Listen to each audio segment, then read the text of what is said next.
코로나19 감염 재생산 지수가 전국 모든 권역에서 1을 넘어서 4차 유행 우려가 커지고 있습니다. 식당과 카페 등을 제외한 다중이용시설에서 음식 섭취가 금지되는 등 방역 수칙도 강화됐습니다. 4.7 재보궐선거를 이틀 앞두고 여야는 막판 지지층 결집에 총력을 기울였습니다. 박영선, 오세훈 두 서울시장 후보는 마지막 토론회에서 매곡동 땅 의혹과 부동산 공약 등을 놓고 열띤 공방을 벌였습니다. 신도시 투기 의혹과 관련해 경찰이 처음으로 NH 현직 직원에 대한 구속영장을 신청했습니다. 해당 직원은 지인과 친인척 등 36명에게 내부 정보를 흘려 투기를 하게 한 혐의를 받고 있습니다. 갓 태어난 수컷 병아리를 분쇄하거나 마취 없이 돼지를 거세하는 등 동물들이 잔혹한 환경에서 사육되고 있습니다. 축산업계는 비용 등의 이유로 불가피하다는 입장이지만 동물복지 선진국에서는 법으로 규제하고 있습니다. 서울 노원구 세부녀 살해 혐의로 구속된 25살 김태현의 신상이 공개됐습니다. 경찰은 김태현이 미리 흉기를 준비하는 등 범행을 치밀하게 계획했으며 잔인한 범죄로 사회 불안을 일으켰다고 밝혔습니다.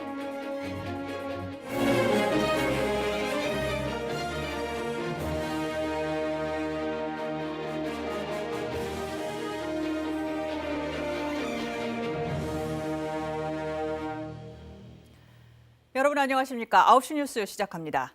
오늘 낮 서울 청계천은 봄 정취에 이끌려 나온 시민들로 가득했습니다.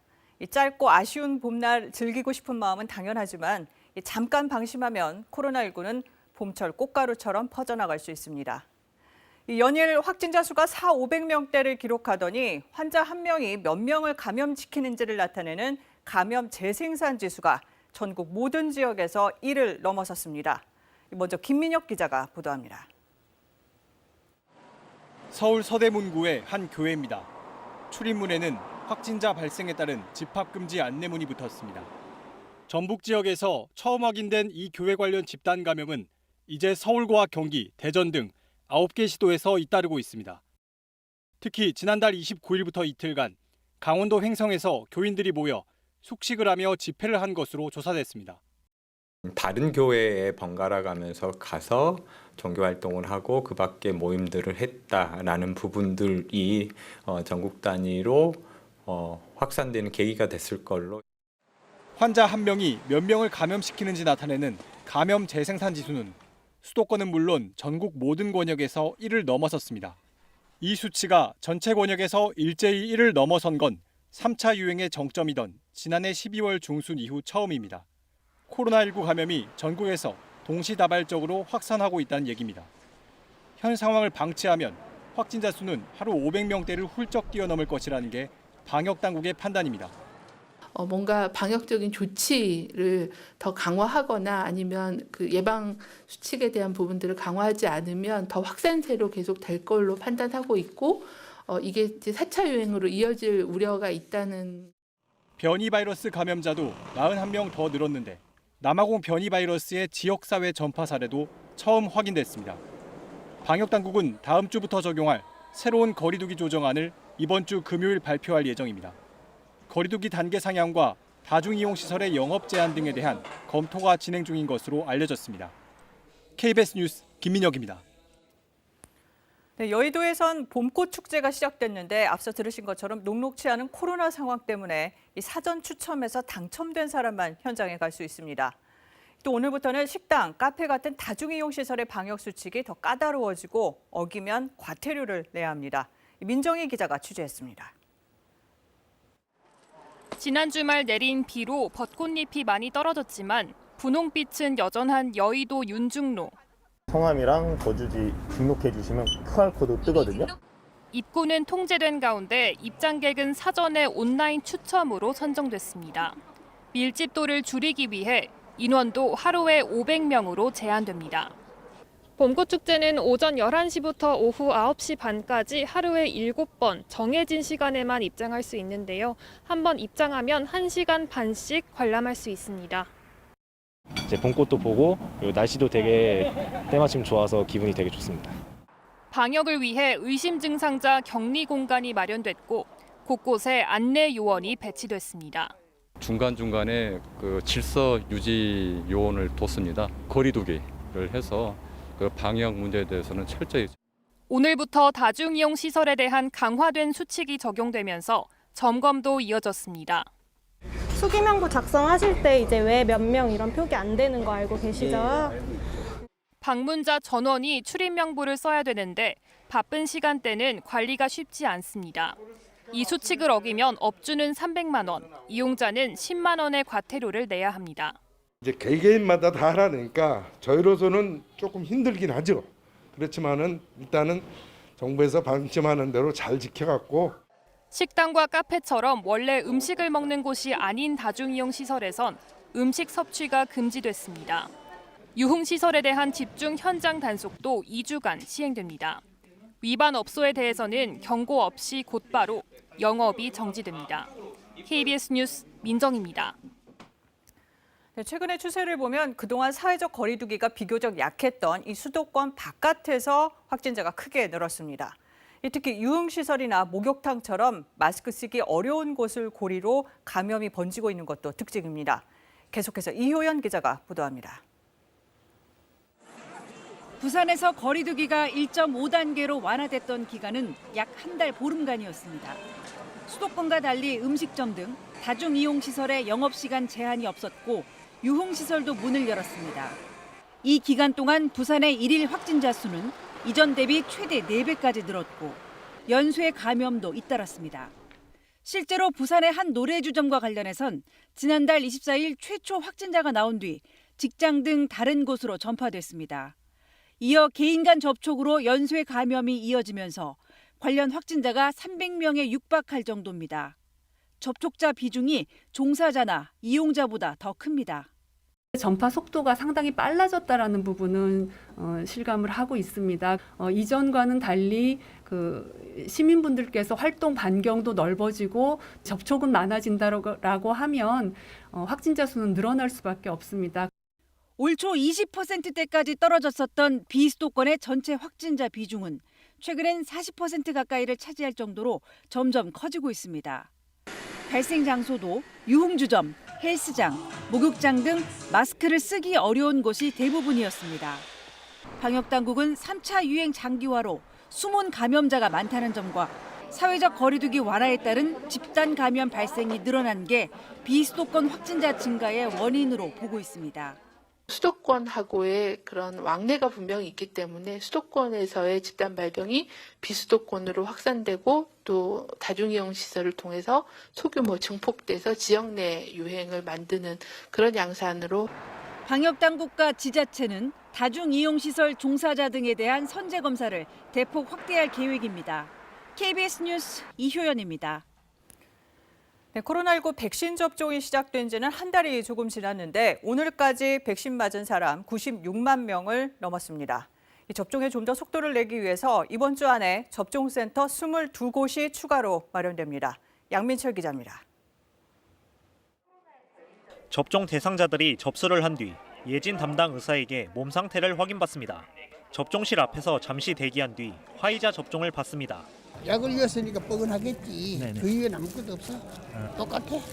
야, 독감 예방 주사 맞을 때는 똑같아. 75세 이상 고령층 접종이 시작된 지난 1일 이후 이곳에서만 하루 600명 가까이 접종하고 있습니다. 나머지 분량이 한 3-4개 정도 남고 있는데 미리 맞으실 분들 준비를 하고 있다가 만약에 남는 분량이 있으면 그분들을 콜을 해서 거동이 불편한 고령층 접종인 만큼 이곳 구청에서는 모두 9대의 셔틀버스를 운행해 이동을 지원하고 있습니다. 방역당국은 여건에 따라 주말과 공휴일에도 예방접종센터를 운영하고 이번 주 22곳의 접종센터를 새로 열어 접종 속도를 최대한 끌어올리겠다는 방침입니다. 또 자녀분들이 어르신들 접종을 좀 도우려면 아무래도 주말이나 공휴일이 더 접근성이 좋지 않겠냐라는 그런 입장에서 가능하면 주말 공휴일에도 접종을 할 수 있도록 그렇게.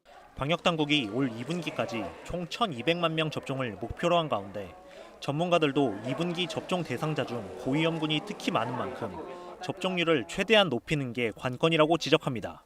감염 확산 예방이 아니라 사망 예방이에요. 건강 상태가 안 좋다거나 이런 여러 가지 문제가 있기 때문에 그래서 그분들을 대상으로 빠르게 예방 접종을 해야 되고 오는 8일부터는 특수교육 종사자, 어린이집, 간호인력 등에 대한 접종이 시작됩니다.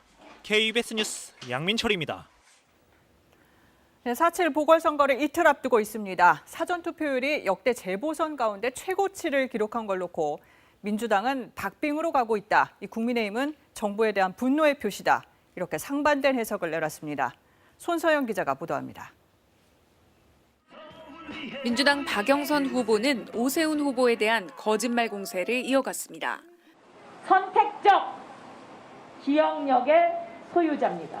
필요한 거는 기억하고 자신한테 불리한 거는 무조건 모른다, 생각이 나지 않는다입니다. 코로나 극복을 위해선 안정적 시정 운영이 필요하다며 정부와 싸워선 일이 되지 않는다고 날을 세웠습니다. 국민의힘 오세훈 후보는 청년층이 돌아선 이유는 무능과 분열이라며 정권 심판을 강조했습니다. 덜 무능해 보이는 쪽에 한번 기회를 줘보려고 한다. 하는 거 봐서 또 다음에 결정하겠다. 젊은 친구의 얘기를 듣고 등골이 오싹해졌습니다. 국민의당 안철수 대표와 상생과 화합의 정치를 펼치겠다고도 했습니다. 여야는 막판 투표 동료에도 주력했습니다. 민주당은 높은 사전투표율이 지지층 결집의 결과라며 막판 뒤집기에 나섰습니다. 선거가 굉장히 아슬아슬하게 붙어가는구나. 승부는 투표 마감의 순간에 판가름 날 것 같아. 국민의힘은 승기를 잡았다는 판단하에 판세 굳히기에 들어갔습니다. 보궐선거가 무엇 때문에 실시되느냐는 것을 국민이 너무 잘 압니다. 사전투표가 정부에 대한 분노의 표시라고 하는 것을.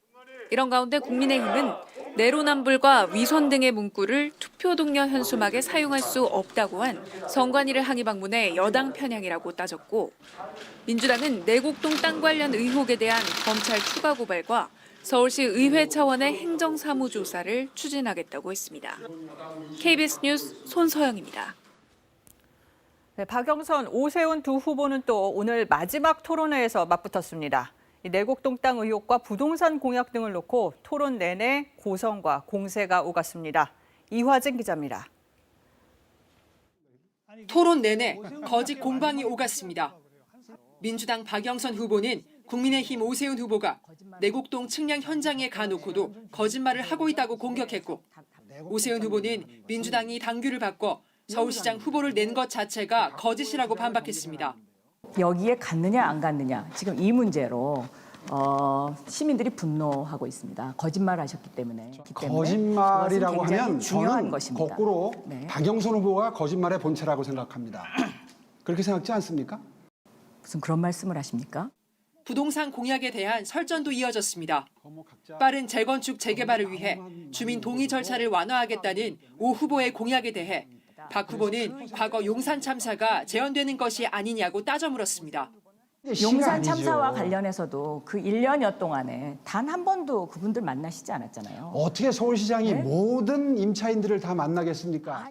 9억 원 이하 주택에 대한 공시가격 인상률을 완화하겠다는 박 후보의 공약에 대해 오 후보는 정확한 설명을 요구했습니다. 이 표가 문재인 정부에서 나온 표인데 10%씩 올린다고 그러는 건 지금 이 표보다 훨씬 더 올리겠다는 겁니다. 10%씩 올린다는 뜻이 아니고요. 10%의 캡을 씌우겠다는 것입니다. 10%. 오세훈 후보는 최측근 참모가 알선수재 혐의로 징역형을 받은 사건에 대해 자신의 임기 중 인허가 사안이 아닌 것으로 기억한다고 했는데, 확인 결과 시장 재임 때인 2008년 서울시 도시계획위원회와 건축위원회 심의를 통과했습니다. 또한 박영선 후보는 오세훈 시장 시절 산하 기관을 뺀 서울시 부채가 7조 원이라고 했는데, 2011년 말 서울시가 밝힌 자체 부채는 4조 5천억 원이었습니다. KBS 뉴스 이화진입니다. 네, 부산에서도 김영춘, 박형준 두 후보가 막판까지 각종 의혹을 내놓으며 치열한 공방을 벌였습니다.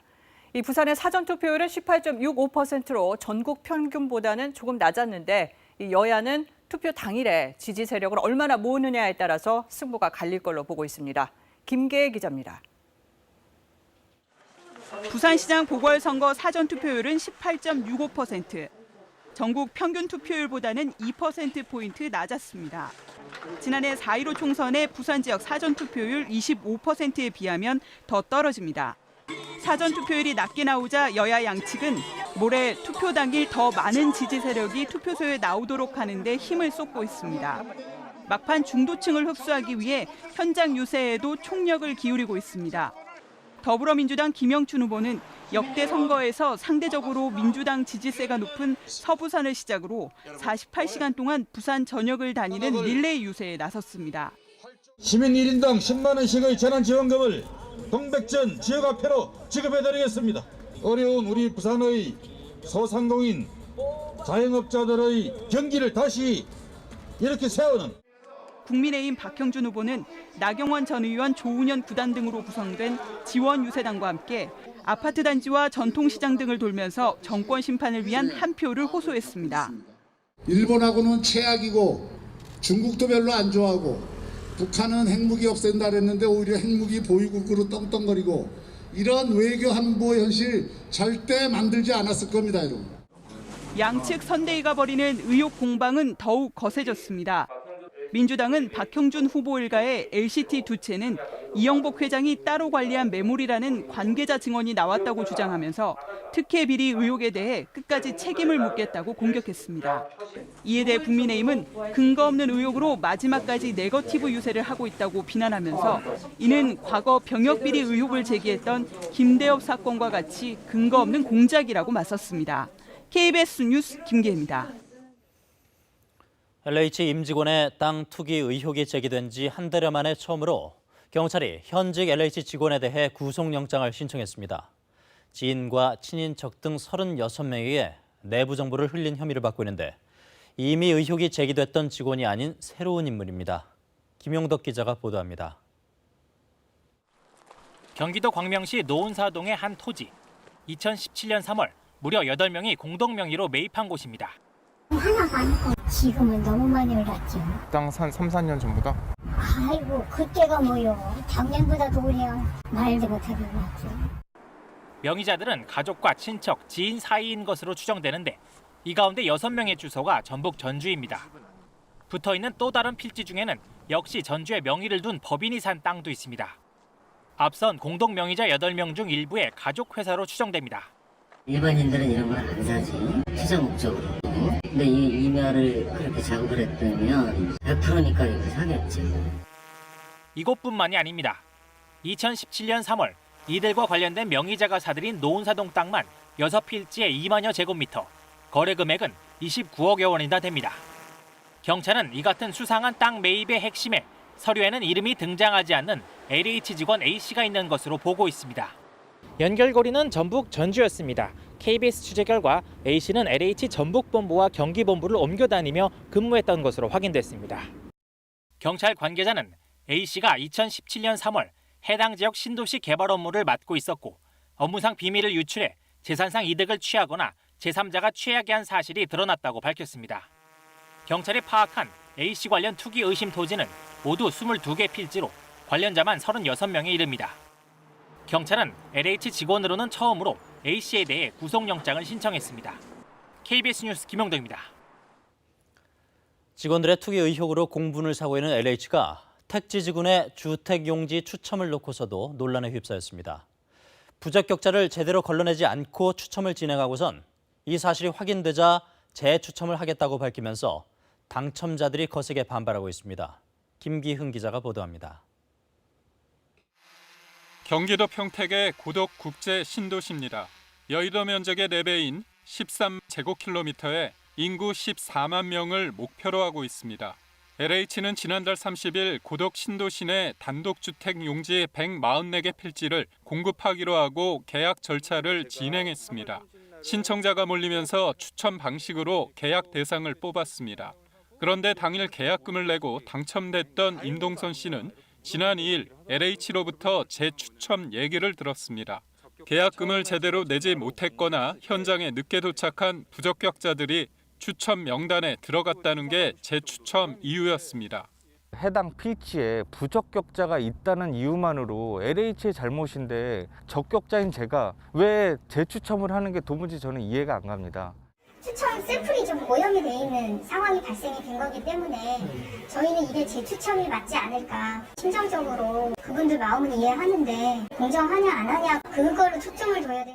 문제는 이뿐만이 아닙니다. 앞서 추첨 과정에서 오류가 발생해 LH 담당 직원이 사과를 냈고 이후 본부장 입회하에 재추첨이 이뤄지기까지 했습니다. 1차 추첨에서 필지별로 첫 번째 신청자만 당첨되는 결과가 잇따라 나왔기 때문입니다. 추첨 단위별로 그 랜덤 조건 난수를 입력해야 되는데 같은 게 입력되면서 좀 오류가. 결국 현장에서 재추첨까지 했는데 LH가 부적격자를 거르지 못하는 바람에 또다시 추첨을 하겠다는 겁니다. 당첨자들은 LH가 재추첨을 강행할 경우 법적 대응에 나서기로 했습니다. KBS 뉴스 김기웅입니다.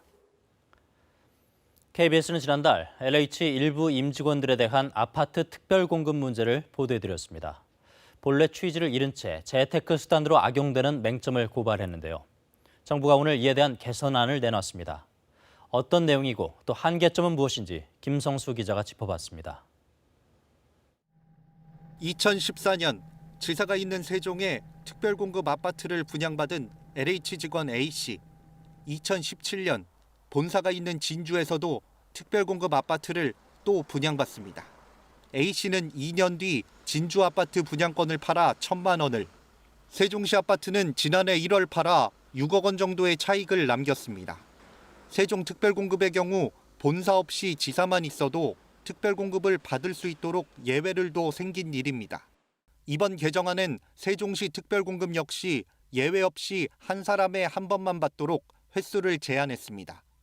대상 기간은 현재 수도권에 있는 이전 기간으로만 한정하고 본사가 옮길 때만 혜택을 주기로 했습니다. LH처럼 세종에 지사를 두고 본사와 지사에서 중복 특별공급을 받는 것을 막겠다는 겁니다. 현재 한국전력과 국민연금공단도 세종에 지사를 뒀다는 이유로 특별공급 대상 기관으로 지정돼 있습니다. 중복공에 대한 기준도 한 차례에 한 번만 적용될 수 있도록 강화를 했고요. 실질적인 소유자로의 공급이 될 수 있도록. 분양 물량 가운데 특별공급의 비중도 예정보다 빨리 줄이기로 했습니다. 현재 분양 물량의 40% 정도인 특별공급 물량을 올해 30%, 내년엔 20%까지 축소할 방침입니다. 정부는 이 같은 내용의 주택공급규칙 개정안을 이번 달 안에 입법 예고한다는 계획입니다. 하지만 소급 적용이 불가해 이미 특별공급 대상으로 지정된 기관들은 기존 혜택에서 변동되지 않습니다. 또 LH 직원 등이 중복 특별공급을 통해 얻은 이익에 대한 환수 역시 불가능합니다. KBS 뉴스 김성수입니다. 이명박 정부 당시 국정원의 불법 사찰 문건과 관련된 보도 이어갑니다. 이 배우 문성근 씨와 우상호 의원을 사찰한 내용이 담긴 60여 쪽 분량의 국정원 문건을 취재진이 입수했는데 이메일을 통째로 해킹하고 또 사찰 내용을 청와대에 보고했다고 나와 있습니다. 송락규 기자가 보도합니다.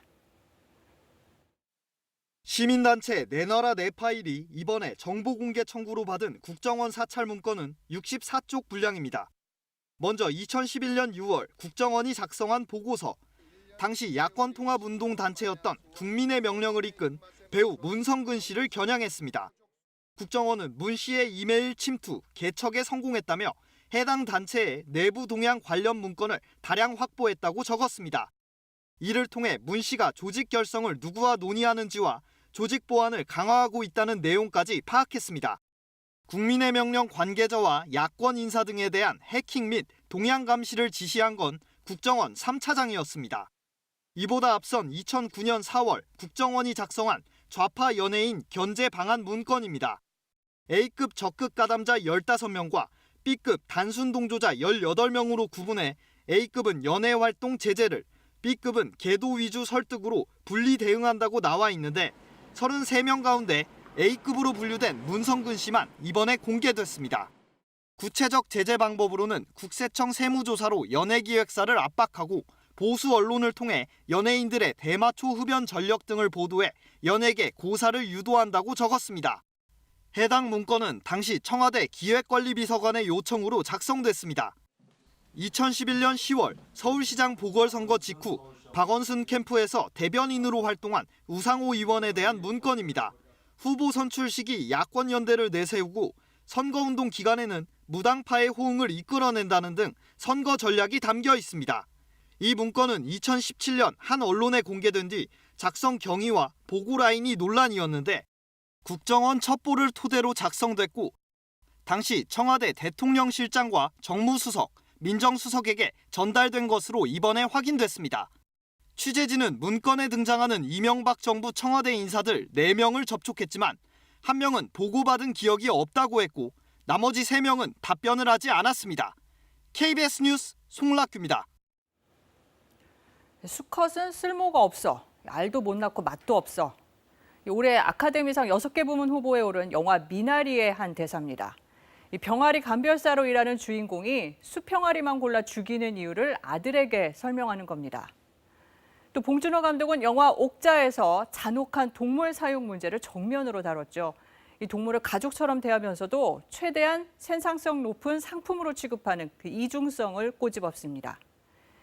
이 KBS는 오늘과 내일 공장식 사육과 동물 복지 문제를 짚어보려고 합니다.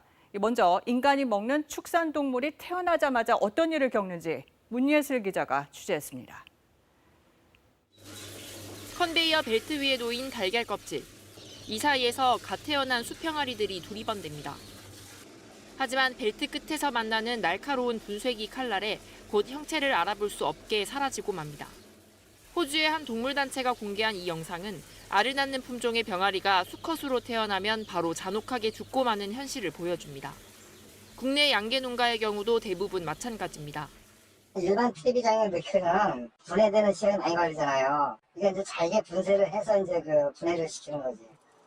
그나마 살아남은 암컷은 공책만한 넓이의 닭장에서 1년 반 동안 쉴 새 없이 400개가 넘는 달걀을 낳습니다. 그리고 더 이상 알을 낳지 못하게 되면 수평아리처럼 분쇄기에서 갈려 죽거나 마리당 몇백 원의 가공육 재료 등으로 팔립니다. 국내 한 양돈 농가에서 갓 태어난 수컷 돼지의 생식기를 칼로 떼어냅니다. 자라면서 생기는 특유의 냄새를 없애기 위해서입니다. 이빨과 꼬리도 자릅니다. 좁은 우리에서 살면 스트레스를 받아 다른 돼지를 공격하게 되는데 상처가 생기면 상품성이 떨어지기 때문입니다. 이 모든 과정은 수의사도 마취도 없이 이루어집니다. 통상 태어나자마자 하거든요. 그러니까 별로 이렇게 통증은 못 느끼고 순간적으로 이루어지는 거고 아주 어렸을 때 이루어지는 상황이어서. 하지만 실제는 생식기가 잘린 새끼 돼지들은 극도의 스트레스와 고통을 받고 심하면 곧바로 죽기도 합니다. 축산용으로 사육되는 동물은 마지막 순간까지 고통을 겪습니다. 죽기 직전 전기나 가스를 이용해 기절시키지만 10마리 중 1마리는 다시 깨어난 채 죽는 걸로 추정됩니다. 사람이 먹기 위해 기르는 동물이라지만 살아있는 동안이라도 불필요한 고통은 줄여줘야 한다는 목소리가 커지고 있습니다. 오직 생산성 개념에서 그 기준에 의해서만 사육하는 거, 사육되는 동물의 입장을 우리가 고려해 보면 정말 끔찍한 감옥 생활인 거고. 지난해 국내에서 소와 돼지, 닭과 오리 등 식용 목적으로 도축된 동물은 11억 5천만 마리가 넘습니다. KBS 뉴스 문예슬입니다. 식용 흑돼지를 키우는 박보경 씨. 갓 태어난 수돼지를 마취도 없이 거세하는 건 어쩔 수 없는 일이라고 말합니다. 농장주가 직접 마취를 하는 건 기술적으로 어렵고 그렇다고 수의사를 부르면 수십만 원의 비용이 들어 이 또한 부담이라는 겁니다. 돼지는 우리가 그 애완동물 아니고 경제성으로 따지다 보니까는 견치도 하고 거세도 하고 꽁지 자르기도 하고. 양계 농가들도 비슷한 하소연을 합니다. 달걀을 낳는 목적으로 키우는 산란계 병아리의 경우 수컷의 경제성이 암컷보다 현저히 떨어진다고 말합니다. 그래서 차라리 어릴 때 죽이는 게 비용이 덜 든다는 겁니다. 체중이 올라가는 그 비율이 작으니까 육개 같은 경우에는 사료 1kg를 먹으면 30일 만에 1.5kg는 크는데 사전계의 수컷이나 암컷은 1kg를 먹어도 1kg가 될까 말까. 도살을 하더라도 병아리가 의식이 없는 상태에서 하는 게 원칙이지만 기술이나 비용 문제로 산채로 죽이는 경우가 흔합니다. 하지만 유럽에서는 이런 행위를 이미 법으로 규제하고 있습니다. 유럽연합은 2010년 브뤼셀 선언을 통해 수퇴지의 물리적 거세를 2018년부터 금지하도록 하고 회원국의 동참을 촉구했습니다. 스위스는 지난해 초 수평아리 분쇄 도살을 법으로 금지했고 프랑스와 독일은 달걀 상태에서 미리 성별을 구별해 수평아리의 도살을 사전에 막는 제도의 시행을 앞두고 있습니다. 그러니까 동물 복지의 선진국이라 하면 유럽 국가들인데 유럽에서는 1950년대부터 이 소비자들의 중심으로 관심을 받기 시작했고 또 그때부터 이 연구 활동들이 활발히 진행된 것으로. 우리나라의 경우 현재 국회에 발의된 동물 관련 법안은 50여 개나 되지만 대부분 반려동물 관련입니다. 축산동물의 복지와 관련해서는 의식 있는 상태에서 도살할 경우 과태료를 부과하는 내용의 법안 단 하나만 발의돼 있습니다. KBS 뉴스 방준원입니다. 30년을 함께한 소의 눈이 천천히 감기기 시작하자 할아버지는 콧뚜레와 목에 건 방울, 원앙을 잘라줍니다. 저 혼자 가 그래. 네, 80살 노인에게 40살 먹은 소는 친구나 가족에 가까웠을 겁니다. 지난 2009년에 나온 이 다큐멘터리는 맑게 울리는 원앙 소리를 통해서 질문을 남겼습니다. 이 가축과 가족을 뚜렷하게 구분하는 게 가능한지, 또 사람과 동물의 공존이 뭔지, 이 문제 내일 계속해서 보도 이어가겠습니다. 경찰이 노원구에서 새 모녀를 살해한 혐의로 구속된 피의자 25살 김태현의 얼굴과 신상을 공개했습니다. 경찰은 범행이 계획적이었고 잔혹한 데다 국민적 관심이 집중돼 신상을 공개하기로 했다고 밝혔습니다. 신지수 기자가 보도합니다. 1996년생 25살 김태현, 서울 노원구의 한 아파트에서 새 모녀를 살해한 혐의로 구속된 피의자입니다. 서울경찰청은 오늘 변호사와 심리학자 등으로 구성된 외부 전문가들과 논의 끝에 신상을 공개하기로 결정했습니다. 경찰은 김태현이 흉기를 미리 준비해서 아파트로 가는 등 범죄를 치밀하게 계획했으며 피해자 3명을 모두 살해하는 등 잔인한 범죄로 사회 불안을 일으켰다고 밝혔습니다. 또 김태현이 범행 일체를 시인하고 있는 데다 디지털 포렌식과 현장에서 범행 도구를 확보하는 등 충분한 증거가 있는 만큼 신상 공개가 가능하다고 판단했습니다. 신상 공개를 요구하는 청와대 국민청원에 정부 답변 기준인 20만 명 넘게 동의하는 등 국민 관심이 집중된 것도 고려됐습니다. 그동안 오원춘과 고유정 등 주요 강력 범죄 피의자들도 비슷한 이유로 신상이 공개됐습니다. 구체적인 범행 과정도 속속 드러나고 있습니다. 김태현은 지난달 23일 범행 당시 퀵서비스 기사라고 속이고 집 안으로 들어간 것으로 알려졌습니다. 또 모녀 3명을 살해한 뒤 집 안에 있던 맥주 등을 꺼내 마신 것으로 전해졌습니다. 지난 1월 피해자 가운데 큰딸을 만나러 해당 아파트에 찾아왔고 그 이후에도 SNS 등을 통해 지속적으로 스토킹을 한 사실도 알려졌습니다. 오늘도 소환 조사를 진행한 경찰은 구체적 범행 동기를 확인하기 위해 프로파일러를 다시 투입했고 사이코패스 검사도 내일 실시하기로 했습니다. KBS 뉴스 신지수입니다. 미국 캘리포니아주에서 한 아시아계 여성이 산책 도중 흉기에 찔려 숨졌습니다. 이런 아시안 대상 증오 범죄를 규탄하는 시위도 미국 내에서 점차 확대되는 가운데 지난해 아시아계 대상 범죄가 급증했다는 분석도 나왔습니다. 로스앤젤레스 이영현 특파원입니다. 현지 시간 토요일 오전 미국 캘리포니아주에서 60대 아시아계 여성이 산책 도중 20대 여성의 습격을 받아 숨졌습니다. 경찰은 체포된 가해 여성이 정신문제와 약물 남용 전력을 가진 노숙인이라며 증오 범죄 여부를 수사하고 있다고 밝혔습니다. 뉴욕의 한 편의점에선 아시아계 점원이 중국인 비하 욕설과 함께 폭행을 당해 경찰이 수사하고 있습니다. 일요일 뉴욕 도심에서 열린 아시안 증오 범죄 규탄 시위는 그 어느 때보다 규모가 컸습니다. I just want us all to kind of live together and coexist, and I feel like there should be no negativity between anyone. 주최 측은 500여 개 단체 수만 명이 참가했다며 아시안 증오 범죄에 대한 정부의 미온적인 대처가 시위 규모를 키웠다고 밝혔습니다. 뉴욕타임스는 아시안 증오 범죄가 심각한 상황이라는 분석 기사를 전했습니다. 2019년엔 3건만 경찰에 접수됐지만 지난해 28건으로 늘었고 특히 올해는 4월 현재 35건으로 증가했다고 보도했습니다. 실제 발생은 더 많다는 게 뉴욕타임스의 분석입니다. Asian American has always been they have a tendency of not reporting these crimes. I think as we bring more attention, bring more awareness to the Asian community. 캘리포니아 주립대 증오 극단주의 연구센터는 지난해 미국 내 16개 주요 도시의 증오 범죄는 6%가 감소했다고 밝혔습니다. 하지만 아시아계에 대한 범죄는 오히려 145%가 늘었다고 분석했습니다. 로스앤젤레스에서 KBS 뉴스 이영현입니다. LG 스마트폰이 26년 만에 역사 속으로 사라집니다.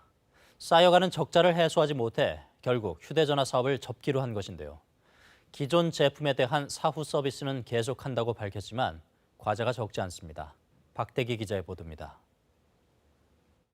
초고가 휴대폰 시장은 이미 국내외 110만 대를 팔아치운 프라다폰 독주 체제에서 고가폰 시장에서 잇따라 성공을 거두며 한때 세계 시장 점유율 3위까지 올랐던 LG 휴대전화.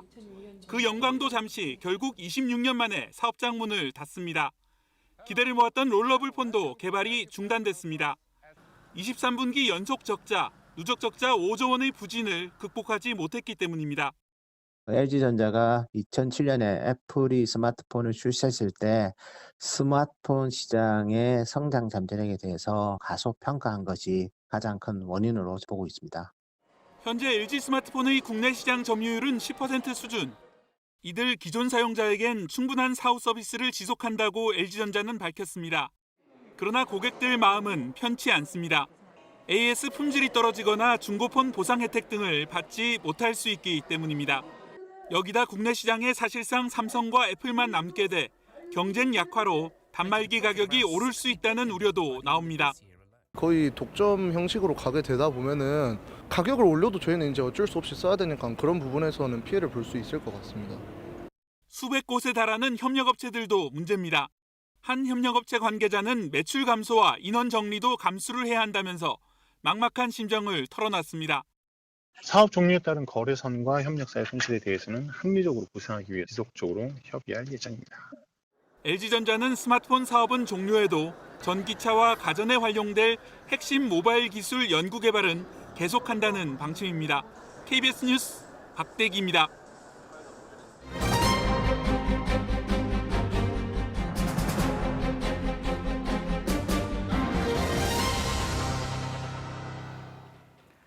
네, 오늘은 76번째 식목일입니다. 기후변화 때문에 4월 5일 식목일 기온도 1940년대 7.9도에서 2010년대 9.8도로 높아지면서 아예 식목일을 3월로 옮기자는 얘기도 나옵니다.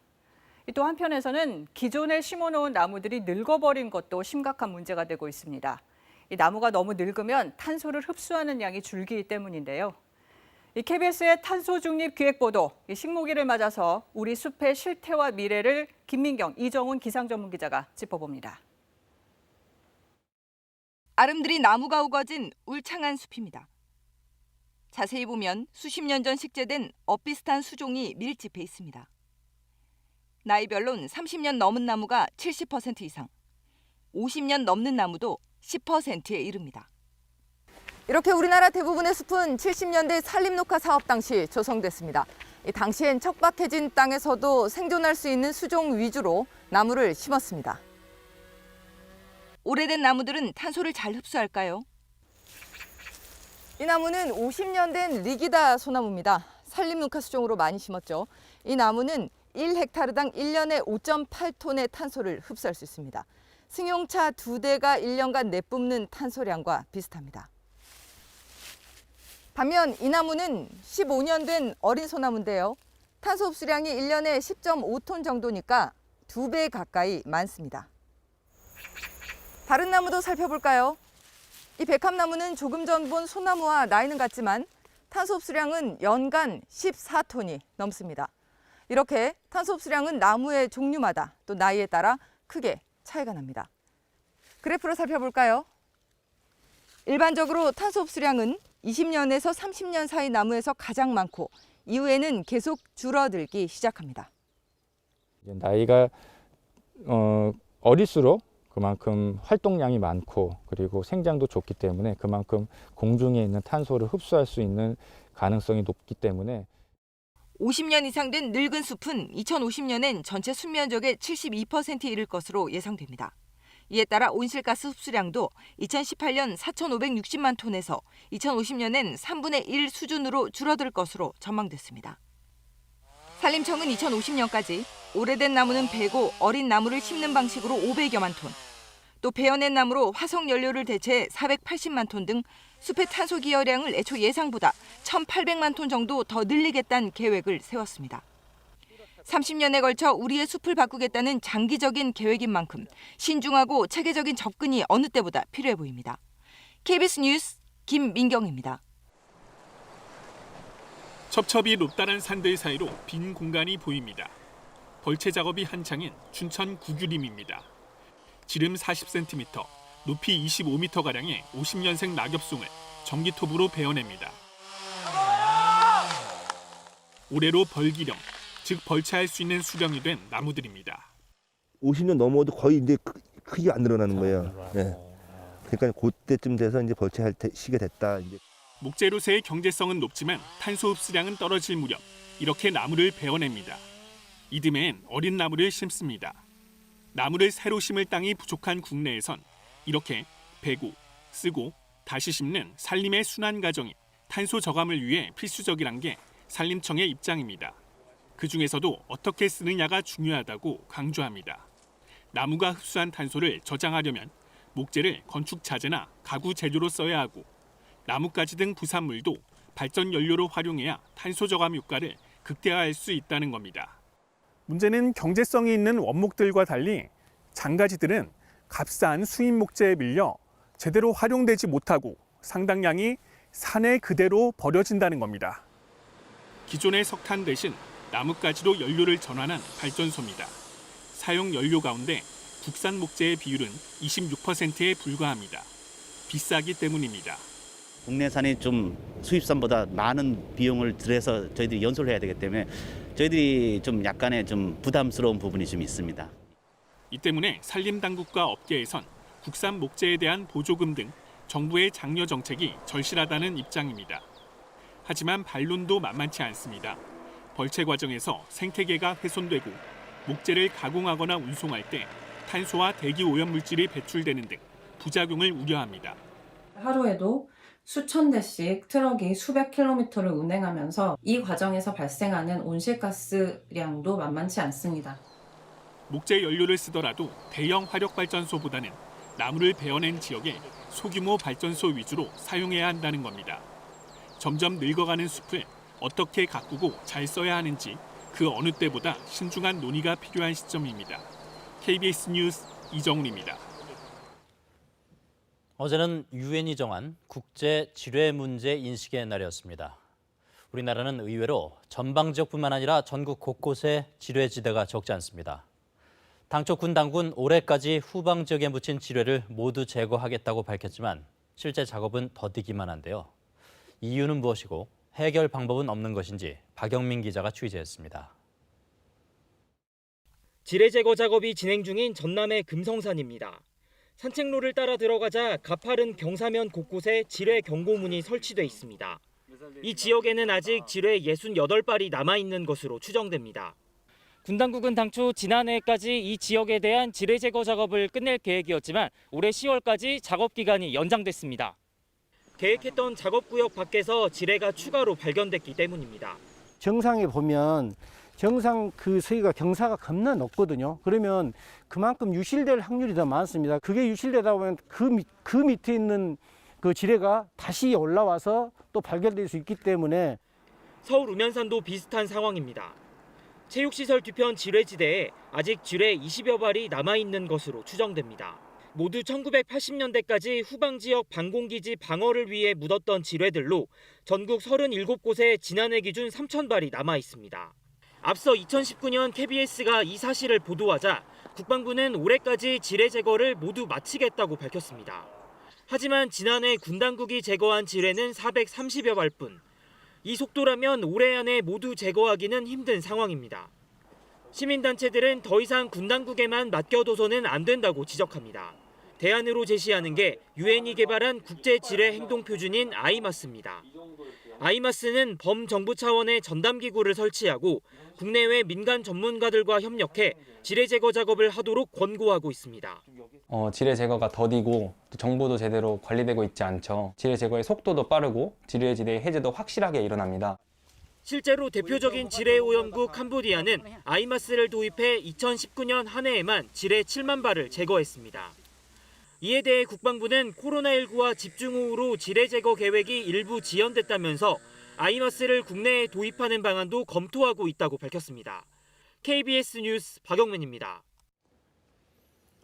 영화 자산어부가 호평을 받으면서 자산어부란 책은 물론 조선 후기 실학자인 저자 정약전의 삶도 다시 관심을 받고 있습니다. 백성들의 실생활에 도움되는 학문을 해야 한다는 실학 정신. 200년이 지난 지금 우리 사회에 어떤 영향을 주고 있을까요? 김지선 기자가 보도합니다. 유배지 흑산도에서 바다 생물에 매료된 실학자. 내 이제부터 물고기를 공부해 보려고 한다. 그에게 물고기 지식을 알려주고 글을 배운 청년. 한편의 수묵화 같은 빼어난 영상에 담긴 두 사람의 이야기는 조선 후기 실학자 정약전이 남긴 저서 자산어부에서 시작됐습니다. 1814년 해양생물 155종의 이름, 분포, 형태, 습성 등을 꼼꼼하게 조사해 기록한 정약전은 서문에 창대란 사람에게 도움을 받아 책을 완성했다고 적었습니다. 창대라는 인물은 자산어부에 이름이 나오고 자산어부에 기록되어 있는 내용 중에서 약 한 9번 정도 창대가 언급한 내용들을 기록으로 남겼어요. 시대를 앞서간 대학자 정약전, 정약용 형제는 사상적으로는 일치했지만 성품은 달랐습니다. 유배지에서도 다시 돌아갈 날을 준비하며 500여 권에 이르는 방대한 저술을 남긴 동생 정약용과 달리 정약전은 궁핍한 백성들의 삶에 직접 다가섰습니다. 명문 사대부께서 이 천하고 비린내난 것을 뭐든 다 만지고 계십니까요? 무지렁이들하고 그렇게 어울려서 나하고 막 동생 형님 동생하고 막 자기 신분을 다 잊어버리는 거예요. 그러니까 그런 비린내나고 천민들이 하는 일도 하나도 불편 없이 할 수가 있었던 거야. 이런 자산어부의 정신은 우리나라 해양생물 연구의 뿌리가 돼 지금도 과학자들에게 영감을 주고 있습니다. 현대 과학으로도 형태적 분류하기가 쉽지가 않거든요. 근데 이걸 그 당시에 이미 관찰을 해서 종들을 분리해냈다고 하는 것. 그것은 현대 과학에서도 매우 흥미로운 결과라. 백성들에게 실익을 주는 학문을 해야 한다고 굳게 믿었던 200년 전 실학자의 정신이 오늘날 과학에서 문화예술 작품에서 다시 빛을 발하고 있습니다. KBS 뉴스 김지선입니다.